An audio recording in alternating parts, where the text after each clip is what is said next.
السلام علیکم respected viewers.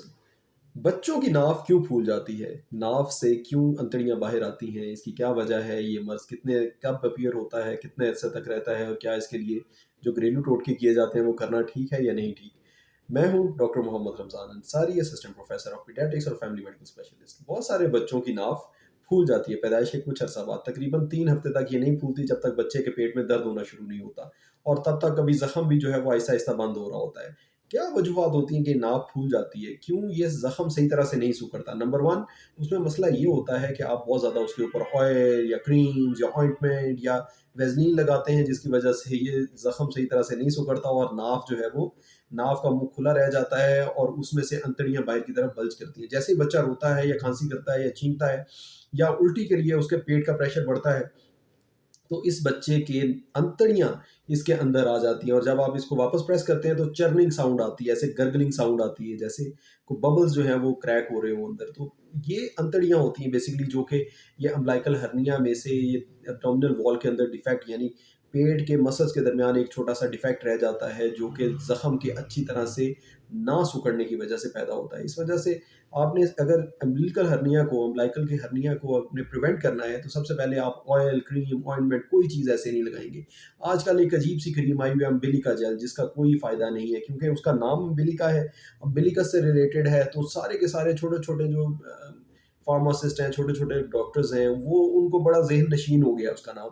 تو وہ اس کو بہت زیادہ استعمال کیا جاتا ہے اور اس سے نقصان ہوتا ہے، فائدہ بالکل نہیں ہوتا. اس طرح کی جیل لگانے سے کچھ دیر کے لیے فائدہ ہوگا، تو اس کے بعد جب یہ باقیات اس کی بچی جو رہ جائیں گی، ناف کے اوپر لگی رہ جائیں گی، وہ میل کے طور پہ کام کریں گی اور مزید جراثیم کو کانٹریکٹ کریں گی، مزید اپنے اندر جراثیم لیں گی اور اس سے ناف کی انفیکشن ہو جائے گی.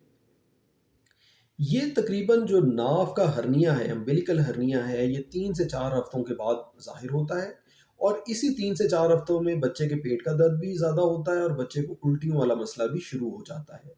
اور ان دونوں کا آپس میں لنک ہے. ان دونوں مسائل کے ساتھ ہی امبلیکل ہرنیا زیادہ، ناف کا باہر آنا زیادہ واضح ہو جاتا ہے. جیسے ہی بچہ جیسے بچہ بڑھتا رہتا ہے 3 سے 4 مہینے کا، تو یہ بجائے کم ہونے کے اور بلکہ الٹا زیادہ ہوتا رہتا ہے. یہ ناف کا جو مسئلہ ہے یہ زیادہ ہوتا رہتا ہے شروع کے چند ماہ میں. یہ فوراً سے کم ہونا شروع نہیں ہو جاتا، یہ شروع میں تھوڑا زیادہ بڑھتا ہے اور پھر اس کے بعد 4 سے 6 مہینے پہ آ کے اسٹیٹک ہو جاتا ہے، اور اس کے بعد پھر آہستہ آہستہ آہستہ آہستہ آہستہ آہستہ یہ کم ہونا شروع ہو جاتا ہے، اور 18 مہینے کی عمر تک یہ ناف کا منہ خود بخود بغیر کوئی فرسٹ ایڈ دیے، بغیر کوئی چیز اس کے اوپر باندھے، بغیر کوئی پٹی لگائے ٹھیک ہو جاتا ہے. کچھ لوگ اس کے لیے کویکری کرتے ہیں، کوئی عجیب و غریب قسم کی چیزیں کرتے ہیں جس سے کوشش کرتے ہیں کہ اس کا منہ شاید بند ہو جائے. کچھ لوگ اس کے اوپر سکہ باندھتے ہیں، کوئی سکہ باندھتے ہیں، اور کچھ لوگ سکہ جو ہے اس کے اوپر پیسٹ کرتے ہیں. چلو پیسٹ کرنے کی حد تک تو ٹھیک ہے، لیکن وہ جو باندھنے والا مسئلہ ہے نا، اگر آپ نے اوپر سکہ رکھ کے اس کے ارد گرد ایسے بینڈیج باندھ لی کہ جو پورے پیٹ کے ارد گرد بندھی ہوئی ہے، تو اس سے بہت نقصان ہونے والا ہے. بچے کی انتڑیوں کی حرکت متاثر ہوگی، اس سے نقصان ہوگا بچے کا. بچے کے گردوں کے اوپر پریشر بھی آئے گا، گردوں کے اندر یورن جو ہے وہ ہیلڈ ہوگا.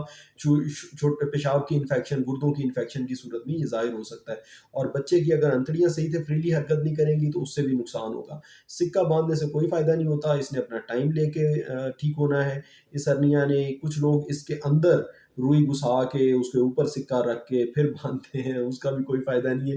اس سے بھی آپ فردر ڈیلے کر رہے ہیں اس کے بند ہونے کو، کیونکہ آپ نے جب اس کے اندر روئی ایک فورن باڈی رکھ دی ہے اس کے اندر، اور اوپر سے سکہ رکھ کے آپ نے سٹکنگ لگا دی ہے، تو پھر وہ روئی جو ہے وہ اس اوپننگ کو، اس سوراخ کو جس کے اندر سے انتڑیاں باہر آ رہی ہیں، اس کو آنے نہیں دے گی باہر، اور وہ کھلے گا کھلا رہے گا. اور جب بھی آپ سکہ اور روئی ہٹائیں گے، اس میں سے پھر دوبارہ باہر جو ہے وہ انتڑیاں آ جائیں گی. تو اس کے لیے اس طرح کی فرسٹ ایڈ پلیز قطعاً نہ کریں. جو چیزیں پیٹ کا درد کنٹرول کریں گی، جو الٹی کو کنٹرول کریں گی، ان کے ساتھ امبلیکل ہرنیا کا بار بار نکلنا بھی کم ہو جائے گا، اور بچوں کی گروتھ کے ساتھ ساتھ یہ کم ہو جائے گا. جن بچوں میں 1.5 سال کی عمر پہ بھی ابھی تک امبلیکل ہرنیا ہو اور کافی موٹا ہو، یعنی 1.5 سینٹی میٹر سے زیادہ ہو یا 2 سینٹی میٹر تک کا ہو، تو پھر ان کو آپریشن عام طور پہ کروانا پڑتا ہے، کیونکہ 1.5 سال کے بعد اس کے بند ہونے کے خود بخود اسپونٹینیس کلوجر کے چانسز جو ہیں وہ کم ہو جاتے ہیں. اس کے اندر کیونکہ انتڑیاں آتی ہیں، تو بعض اوقات انتڑیاں امبلیکل ہرنیا کے اندر اس سیک کے اندر آ کے جڑ جاتی ہیں.